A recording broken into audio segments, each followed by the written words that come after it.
আসসালামু আলাইকুম। তো আজকে আমাদের তিনতলা থেকে চারতলার উপরে টাঙ্কি উঠাচ্ছি আমরা। তো ভাবলাম যে একটু দুপুরে নাস্তা করি আর কি।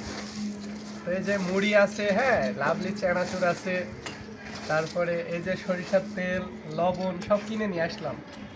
তারপরে এই যে কিলাম দিয়ে, মানে এই যে এসএস কিলাম না, কিলাম দিয়ে চাকু বানালাম। তো মুড়ি খেতে মন বললো, তাই ভাবলাম যে সবাই মিলে একটু আকাশ আসো, আসো আসো আসো, ইয়ে আয়। তো মুড়ির ভিতরে সিঙ্গারাও আছে 3টে। তো এরকম আমাদের যে ঝাল পেঁয়াজও আমরা কিনে নিয়ে আসছি। হ্যাঁ, এই যে দেখেন, ঝাল পেঁয়াজও একটা দোকান থেকে আমরা কিনে নিয়ে আসলাম। তো এই কাঁচা ঝাল কয়টা থুয়ে দিয়েছি, জাল লাগবে, খুবই ভালো লাগবে। যাই হোক, 11টা বাজে কিন্তু, হ্যাঁ 11:30 বাজে, এখন একটু নাস্তা করবো, খুবই ভালো লাগবে।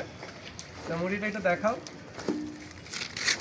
তো এরকম মাঝে মধ্যে আমরা খাওয়া দাওয়ার একটা ব্যবস্থা করি মোটামুটি হিসাবে। তো যাই হোক, সবাই ভালো থাকবেন আর আমাদের জন্য দোয়া করবেন। ধন্যবাদ সবাইকে।